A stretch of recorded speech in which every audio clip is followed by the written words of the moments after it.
Hi, and welcome to the final part of the Global Challenges and Opportunities series, part 4. Today we're going to wrap up things. Today we're going to talk about the solutions. What are the solutions to these challenges that I've described over the last 3 parts? We talked about greenhouse gas emissions, we talked about unsustainable population growth, then we combined chronic fiscal imbalance with global governance failure with critical systems failure. Now, when I pondered and cogitated over how to go about resolving these issues, I essentially came up with what you see in front of you. I realized that it's the engineers that created the problem when it comes to greenhouse gas emissions, and so it's their job to fix it. And so engineering should focus on resolving that. When it comes to unsustainable population growth, global governance failure, and critical systems failure, I think that is largely linked to education. Unsustainable population growth, as I mentioned, educating people about having a high population density and on being unable to maintain the needs can lead to issues. So educating the people can have an impact and make a difference. And lastly, chronic fiscal imbalance. It's the economist's job to solve that problem, as they are the ones that created it. And so whoever created the problem, or whoever was responsible or was not responsible enough for the problems to arise, they're the ones that should have the duty to make up for those mistakes. And you may personally not be responsible. I mean, you may personally not have contributed, as I gave the example of Professor Mike Bauman, who apologized on his behalf and the behalf of all of the scientists of his generation to our generation, the millennial generation, and he said that I apologize because we've let you down. Now, therefore, it means that you may not be personally responsible, but the responsibility still lies on you for the future generations. And so this is the model that I've proposed. And when it comes to things like population, in my opinion, the world is large enough to cope with a large population. However, there will be a limit. There will be a limit, which I acknowledge. And when it comes to distribution of resources, the problem isn't that we aren't generating a lot already, and the solution isn't in generating more, but it's the fact that there is unequal distribution of resources. For instance, the developed countries, there's too much waste. The developed countries and people within them waste too much, whilst the developing countries don't have enough. That's where the issue lies. So the solution is to waste less, consume less, and give more to those who don't have enough. That's where the solution lies. It's not always about generating more, which is a capitalist mentality and a mindset that we have, which is a materialistic mindset that we've adopted, of always having more, and it's based on greed versus need, as opposed to need. And so we need to bring back time to a point where we can go from an capitalistic thinking, so the system based on sheer capitalism, to one that of justice. And not even equality. Even equality will not suffice. What we need is sheer justice, giving to those who don't have enough from those that have too much, that waste a lot and do not need it. And so we have a level playing field based on justice and not equality. And the diagram that you can see will hopefully make sense to you. Visuals are more powerful than anything else, as I explained in the last part. We're in the day and age of infographics, as was the case in hieroglyphics. When you have advanced civilizations, this is what the best form of learning turns into. And so we need a system based on justice. But moving further on from that, as a student of business, I realized that we need to create enterprises, social enterprises, based on the philosophy of freedom based on adaptation. So what does that mean? What do I mean? So freedom as in the sense that you're self-sustainable, self-sufficient, self-reliant. And what does adaptation mean? Adaptation is the opposite of globalization and standardization. So for instance, oil and gas industry is a globalized industry and it's a standardized industry. Now, very interestingly enough, we were taught in one of our marketing courses when I was studying business management alongside my chemical engineering that Coca-Cola think of going global. So they think global, and this is also, I think, for Dyson, this was also the case that they wanted to, or one of the Hoover companies, they wanted to think global and they wanted to act local. So for instance, Coca-Cola varies in its taste according to the region. The Coke that you buy in the UK tastes different to the Coke in other parts of Europe, tastes different to the Coke in Asia. And I know that for a fact, having tasted Coke in Pakistan, it's much more flat and it's much more sweet as compared to that in UK. In UK, it's much more carbonated and it's much more sharp in taste. And so the approach is to think global and act local. And you see that also in franchises like McDonald's. They'll have certain, like Mac Arabia in the Arab regions. And they'll have, obviously they'll have bacon packages and deals in the West. But the point is, it's to think global and act local. So it's still a franchise, but they're acting local. And so it begs the question, it made me ponder, if this is the case for companies such as Coca-Cola, KFC, etc., why is it that it's done selectively? Why is it that it's not done in an empowering manner? So why is it that each nation is not energy sufficient and free?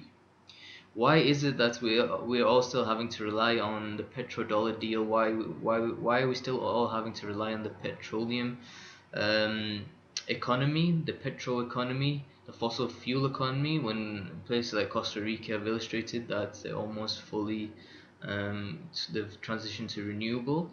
But why was the emphasis not on each nation being free in terms of energy, free in terms of reducing the emissions, free in terms of its education? So you'd have some educate yeah you'd have literacy rates which you then wouldn't have to combat issues such as unsustainable population growth.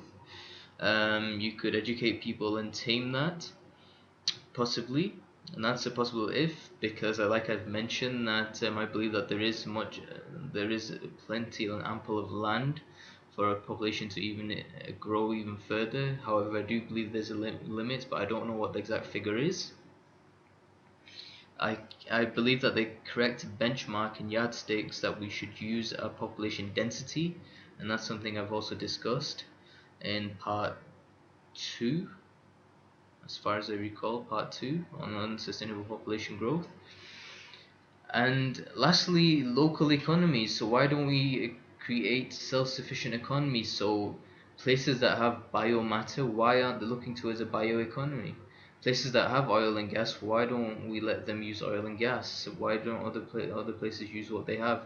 Other places that don't have bioagricultural matter as such, and they don't have oil and gas, why do we not just let them explore nuclear options, and why do we not let them explore renewable electric options? And in nuclear we can let them look into thorium reactors, which are safer options as far as I know, from the uranium option. And so the point is, we have enough technology now. Now it's about implementing those solutions. So we need a global strategy, but local empowering solutions. And now is there has never been a better time than now. Now is the peak time to be doing entrepreneurship. Now is the day and age of opportunity. So as you can see in the infographic by Anna Vitale on the history of opportunity, how humans created value and made money. you know, in the past when we were hunters, we were growers, we were warriors, we were craftsmen, explorers, merchants, merchandisers, industrialists, oil drillers. These were the people that were making the money in the past. But then you had CEOs, you had the corporations that were formed, and then you had finances that made the money, and now you've got startup founders, so doing things faster than a corporation. This is where money is being made. And so now is the time to capitalize on the opportunities that we have as social entrepreneurs, doing things faster than the industry, and then finding the right investors, whether it's angel investors or other investors. Crowdfunding is a wonderful source, but it's about now being able to stem the tide and becoming selfless. You know, be selfless people, be givers, not takers. That's what we need. We need people to be selfless but not foolish. So what's the difference? Being selfish is where you just think about yourself, right? Being selfless is where you think about yourself and then others. And then foolish is where you just think about others and you neglect yourself, and then you basically end up as a liability yourself and not an asset. And so being selfless is not easy. It requires practice.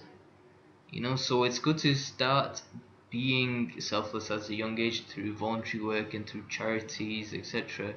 Learn to help others, help others, give back to the people in society, and do whatever you can within your capacity. It's not always about giving money, your treasure. As Yannick Silver mentions in his book, you can either give your time, talent, or treasure.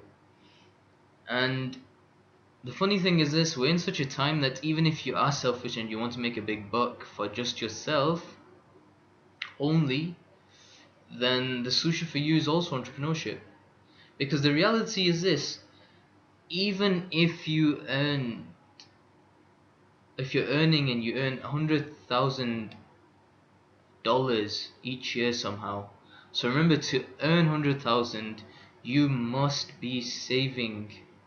To save $100,000, you must be earning more than 100,000. Okay. And so if you're earning 100,000, then you can say, okay, if you save 10,000, for instance, okay, your so if you saved 10,000 over a lifespan of 40 years of working day and night, your blood and sweat put together, right? You would accumulate, your worth would be $400,000 at the end of your 40 years of working lifespan. If you were to somehow save $100,000 per year for 40 years, in order to do that, you must be earning more than that. Some would say significantly. Then you would only accumulate $4 million. So the purpose of me sharing this is that your life is worth, whichever way you look at it, as an employee, your life's work is worth $4 million. That's what your actual worth is. And successful entrepreneurs can make millions in years. Okay. Example that I want to share with you again is of someone who really inspired me, Simon Woodruff, who basically was the founder of Your Sushi. So his story goes along the lines of he needed to raise £250,000, and in order for him to raise that, he had to sell his house, and he needed another £80,000, if I'm not mistaken. And he managed to find two investors that would part with that money. But the conditions that both of the investors set for him was that he would only be allowed to have 1% stake in the business. So he sold his house, he took on the two people to invest, and he only took 1% of investment. And as it so happened, he made one. No, how much did he make? He made from one branch. He ended up make. They made it. Yeah, this is it. So in one branch, they made 1 million, right? After 1 year or so, after such a short period of time, they had 100 branches. So he ended up becoming a millionaire, although he was still taking 1%. So the point is your earning as an entrepreneur, as a startup, is a function of your work, the work that you put in your growth and expansion. Now, the gross world productivity is at 71 trillion, well, it was in 2012. And that is increasing, that's ever increasing as our productivity increases. And so now is the time to capitalize. But it's time to capitalize not for capitalism, but like I mentioned, for justice, trying to restore the equilibrium. And one perfect example is that of One Water, which is also a social enterprise. And that followed the strategy which I shared with you at the end of the last part. So now it's about creating these social enterprises which will draw money out from industries and banks and filter it back to society, leading to rural development, rural empowerment, and urban development, but with a social cause, money being put back into society and into the public sector, into the people's pockets, into their hands, and not mass accumulated amongst a few. And even if it is amongst a few, that money should still filter back into society. It shouldn't really. The money can go to a few, but it should be filtered back. It should not. The key thing is that money should not accumulate and stagnate. That's the key issue, because that leads to a slow, what is known as M2 velocity, so not as much exchange of money in a society, in a given society, and that leads to stagnation. And so, in history, those who have focused on the public sector and social welfare, more specifically education, you know, these are the ones whereby these are the people that have flourished. These are the civilizations that have flourished, and these are the cases where the teachers have been paid the highest. The One Water example that I was about to give you is, and I might have shared this before, was that One Water is a company whereby they compete with companies like Volvic and Highland Spring Water and other water companies, like you've got Aquafina. You've got all sorts of companies around, even companies mainly owned by Coca-Cola or Pepsi, um, but I think Dasani Water. You've got all these water companies. But the point is, what makes One Water special is that all the money that they generate. So firstly, they compete with the water companies, but all the money that they generate then goes in building wells in Africa. So they are stemming the tide. They are a social enterprise through and through. And the thing about a social enterprise isn't that it's a complete full-on charity. You can take your cut and you can make money from a social enterprise, but the cause is social. The cause is social, and the money is largely filtered back into society. And it's about reversing the damage that's been done by capitalism. And before actually I move on, I just realized the thing that I mentioned, so reverse osmosis to create jobs, have cheaper food, healthcare, energy, and education. When humans we have this sense of contribution, that's also when we we feel satisfied.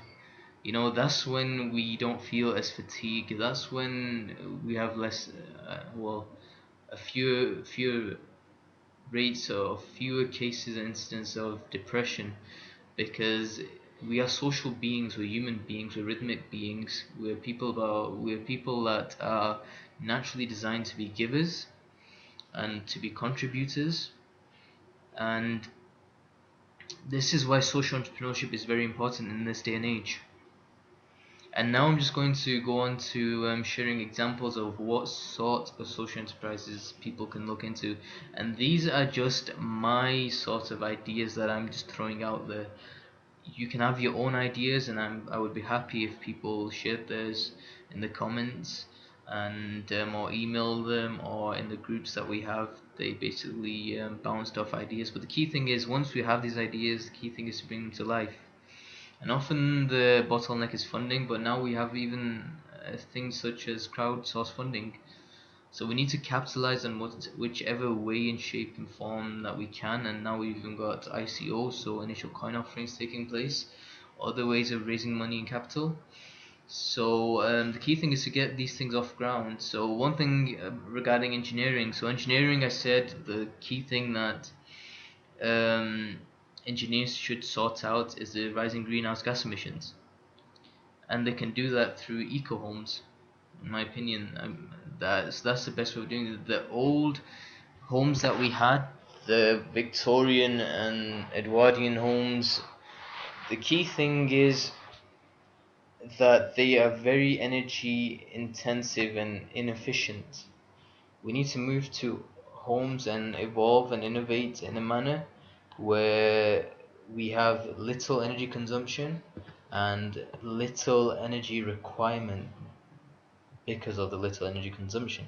So whether that means, like I mentioned in terms of balance equation, having more energy efficient appliances, but then also having renewable energy technologies implemented. So you've got your supply from renewable energy technologies, and you've got your consumption minimized.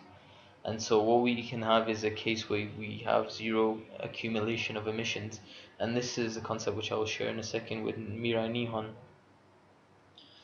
Transportation, again, you can have transportation where we could do things like engine modifications for it to use oils or biofuel in countries where there's a lot of agricultural land, and there's lots of agriculture and crops, waste crops and residues and animal residues, etc. So we can make alternative fuel and utilize that. Even fuel cells, we can look into hydrogen economies using water, etc. Um, Chemical, focusing on renewable energy, creating a renewable sector. Food, water, green, self-sustainable industries. So just like I mentioned, like in a have a bioeconomy, you can have a methanol economy, you can have the various economies that I've mentioned. Electrical, having off-grid systems.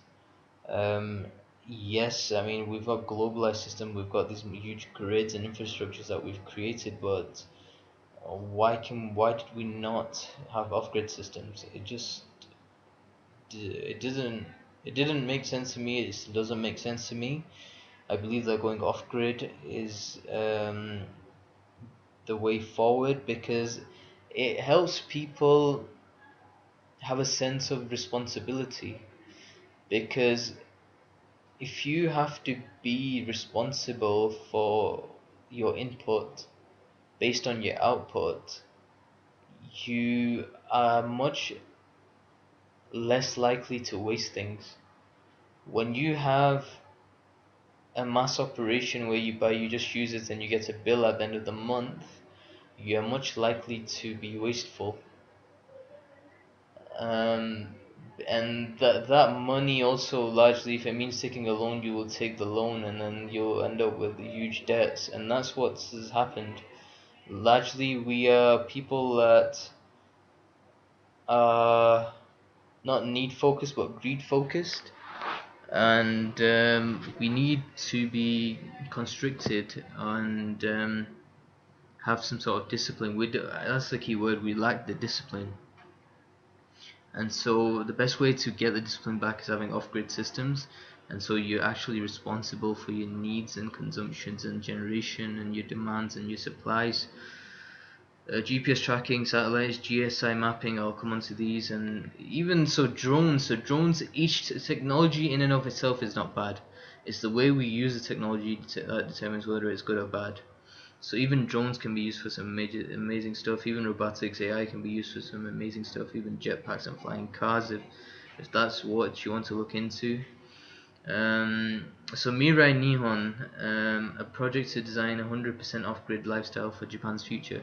Although this is a model that came up in Japan after the tsunamis, you know, just as easily you could come up with something around the world, so people can live in these things which are simple yet beautiful. Simple yet beautiful living, this is what I like to call it. It's fully controlled, automated, and your generation matches your consumption. It's based on how many people live with you, and this is just one case study. You've got other things such as dome homes in Japan, and Japan seems to be the leader in these things, uh, owing to the challenges that they've had with the weather changes and tsunamis, etc. US drone strikes listed in detail in Pakistan, Somalia, and Yemen. And so here's the thing, you can have drone strikes to kill people, okay? And how many people have died, etc. So you can there was an article on that. Or you can use drones to actually do GSI mapping, okay, mapping land in layers, and using that we can work out what biosources are available, what we can do with those biosources, etc. So technology we can use in for good and bad, and it's about time we started using it for good. We need more good people to do more good things with good intentions, and that's why we need more social entrepreneurs. You could even go as far as building jetpacks, you know, so you have Martin jetpack, um, flying cars, if that's your area. And the reason I'm giving you such broad and wide visions is so that you don't restrict yourself, and you don't restrict yourself, and you try to do the best with what you can where you are. In terms of education, now we can look into medicine, so integral, functional, holistic medicine. You've got pharmaceuticals, but we can look into nutraceuticals, implants, regenerative medicine, Unani, bioresonance. Um, these are all things. These are all forms of education and research that can be humanity plus. I've included pharmaceuticals because I believe that there is room for them in acute situations, but it's just that majority of the research that is done, actually majority of the funds that are spent are on marketing than R&D for the pharmaceuticals, even though they're making a lot already, whereas there should be an R&D for other things which aren't as mainstream. It understands why you would need marketing and sales to raise the awareness, okay? But for established industries, they should be spending much more on R&D than marketing and sales, um, unless they're filtering a lot back into R&D. But the proof is in the pudding as far as I'm concerned. As far as I'm concerned, the pharmaceuticals are good for acute, but for chronic things, they just do not work. They rather create more issues than they solve. And the proof is in the pudding. I mean, how many people do you know that have had a chronic illness, been to the doctor, and they were put on medication, and that medication became a source of relief? Rather, so for example, diabetes is a chronic illness, or high blood pressure, things like Parkinson's, for example. And then how many people do you know that were on the treatment, and 5 to 10 years down the road, they have developed side effects and they're on more medications and they have more illnesses? And the answer is pretty much everyone. So the proof is in the pudding. And law also, you know, if people, if you have these big lawyers, then if the proof again must be in the pudding. People should focus on implementing laws that are against capitalism.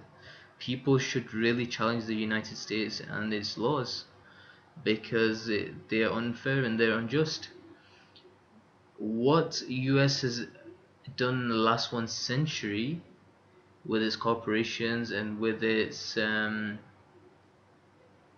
with the capitalism and the emissions in particular, if there is some big barrister out there or some big lawyer out there or whatever it is, then if you're so big, I would like to say that you illustrate that by taking the US to court and restoring justice.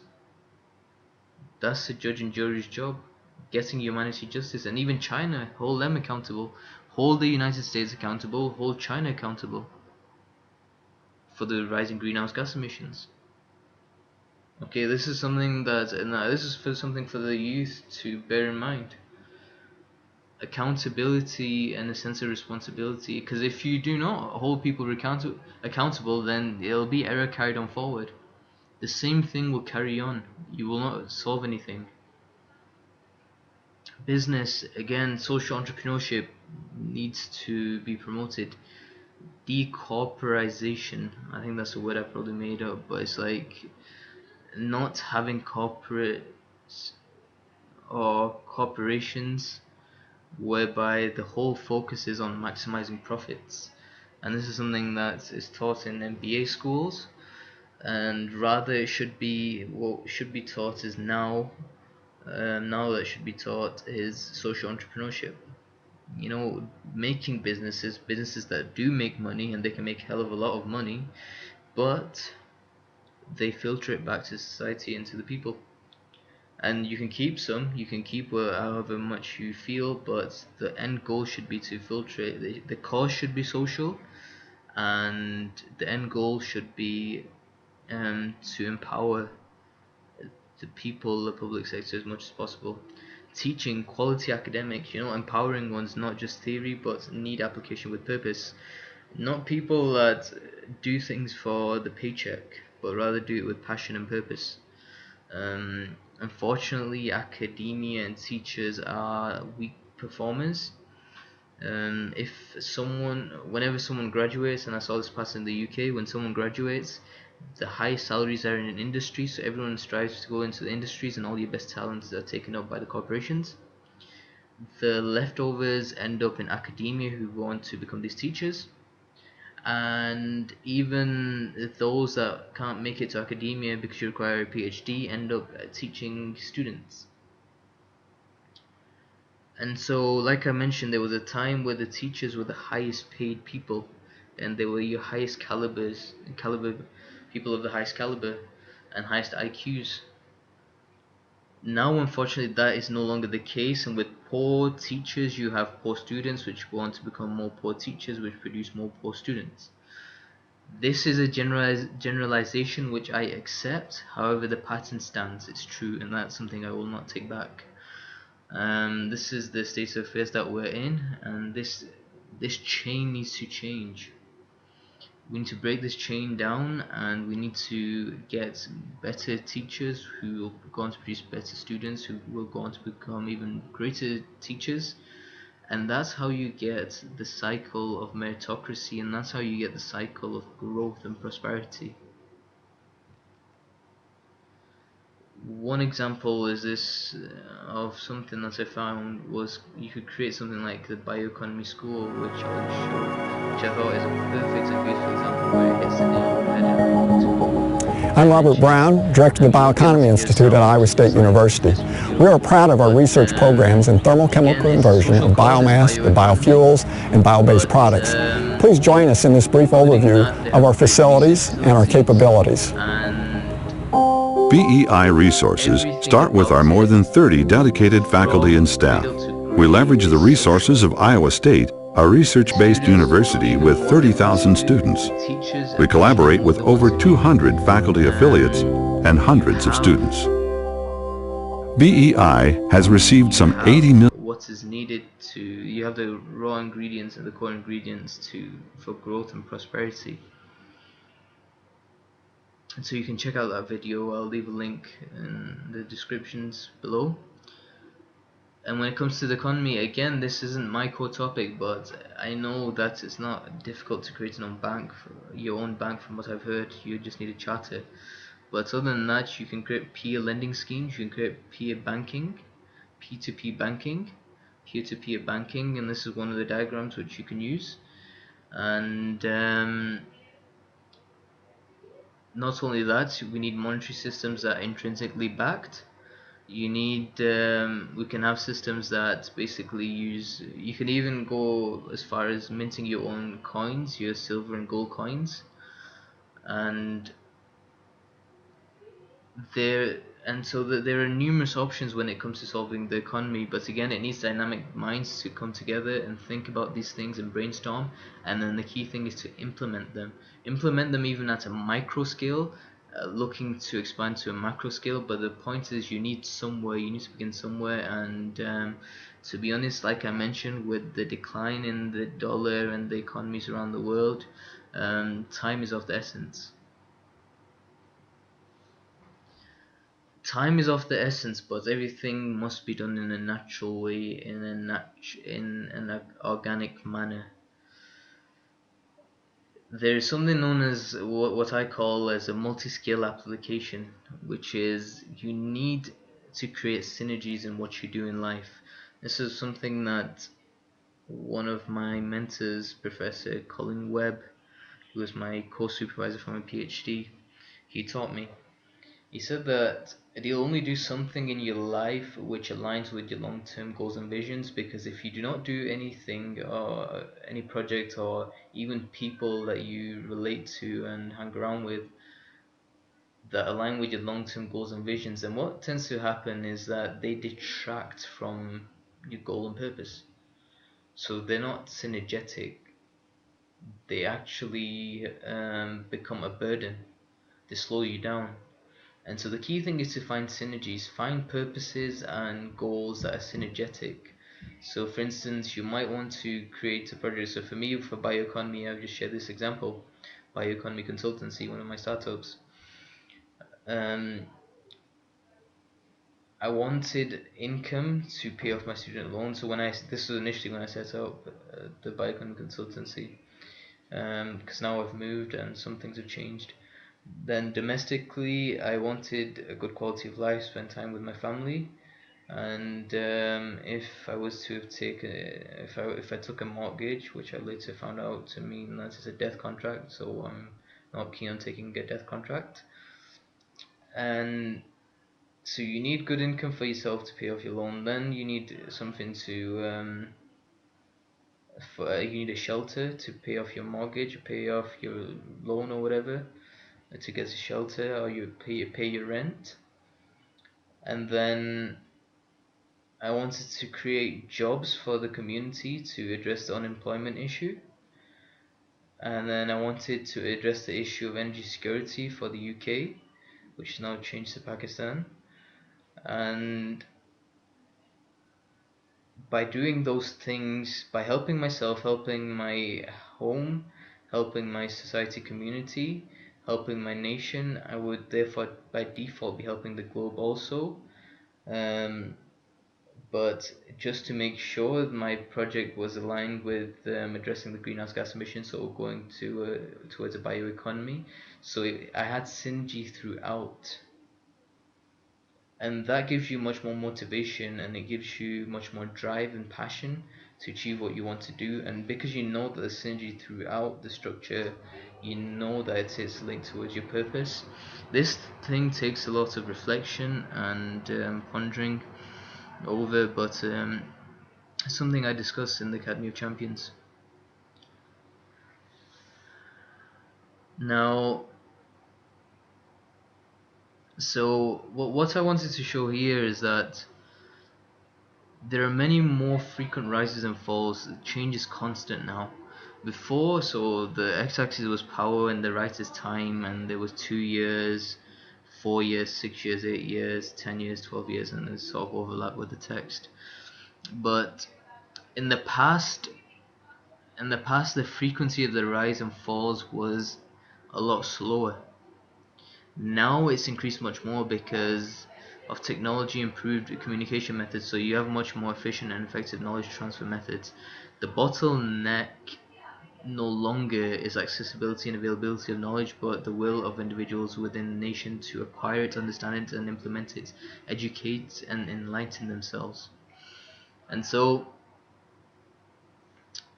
you can easily have competing nations outdoing each other. in a very short space of time. We've seen that with the US, and we see it in China, and we see it often now, more and more now, with these currency wars that you have and other type of warfare that you have other than physical warfare. Things just bouncing, cyber warfare, for example.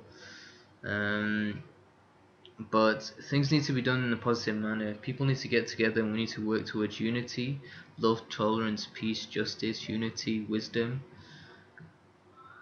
And the reality is this: when I gave this presentation, or I was sharing this presentation with the PhD students, I would often say, focus on setting up your own enterprise. Either you go into academia first, or you go into industry. The bottom line is you need to learn about business or find partners. So as a PhD, you become a specialist in something. Okay, and with that specialization, you need to learn the business. You need to learn the business side, and for that you need to basically focus on personal development, because no one really teaches you something just like that. You need to make the effort. You are, as a product of a university or a college, whether in the West or the East or wherever, you're a product, and you're a product of a syllabus that has been designed to create, to basically make you an employee, to go and work for someone, to get a job so you can get food on the table. And there's nothing wrong with that if that's what you want to do, and that's largely what people actually want to do. 98% of the people actually want to do that, and there's nothing wrong with that. But for the 2% of the people, what I would like to recommend is that you focus on personal development, have long-term aims and objectives. The 2% mindset. So the 2% of you will be going for your dreams. You'll have confidence, you'll be exploring new things, you'll be choosing happiness, fulfillment, getting the most out of life, act in spite of fear, abundance, living without limits, liking change, excitement, embracing the unknown. 98% of the population like, well, they being like everyone else. They like being like everyone else. They're insecure. They're based on surviving. Okay, they live in the comfort zone. They're based on, well, they have a lot of fears inside of them. They're fear orientated. They're okay with just getting by, a dull life, play it safe, procrastination, regret, settling for less. And one of my favorite quotes for the 2% of the people is that one day, so this is for the 2% of the people, but it's also to help those that are in the 98% come and join the 2%. And that is, one day your heart will stop beating and none of your fears will matter. What will matter is how you lived. And so the decision is yours. After this 4-part series of challenges, and my job was to summarize and condense the challenges that we face, our generation, especially the millennials and the upcoming generations. The choice is yours. Either we go for option B, business as usual. And if we go for business as usual, there are going to be some consequences that we may not like. It does not seem rosy at the end of the road and at the end of the tunnel. There is doom and gloom if we leave things as business as usual. However, there is also another option, and that is option A, which is one of action. Or we can get enough people, and it only takes a few people. It does not take many to bring about a change, and that will lead to freedom. And so the decision is yours. The decisions that you make after listening to the series will lead to the actions that you take. And the actions that you take will lead to the results that not only you see, not only that I see, that we see, but what we'll see as a globe, as a nation in your lifetime and the generations to come. And so the decision is yours, and I leave it to you for you to decide. And I'll end by one of my most favorites quotes and one of the most famous quotes, inspirational quotes of Rumi. You were born with potential, you were born with goodness and trust, you were born with ideals and dreams, you were born with greatness, you were born with wings. You are not meant for crawling, so don't. I'll repeat that. You are not meant for crawling, so don't. You are not meant for crawling, so don't. You have wings, learn to use them and fly. Thank you. I hope you've learned something and found this series enlightening. And I hope you can take the messages away. And I hope it will inspire you to be an asset for humanity and add value to society. And remember, no one is perfect. We are all flawed to some shape, way, and form to some degree. And it's about resilience. It's about bouncing back and making the most of what you have, where you are. And I hope that you will take up this path along with the rest of us on social entrepreneurship, and I look forward to working with some of you in the future. Thank you. Bye.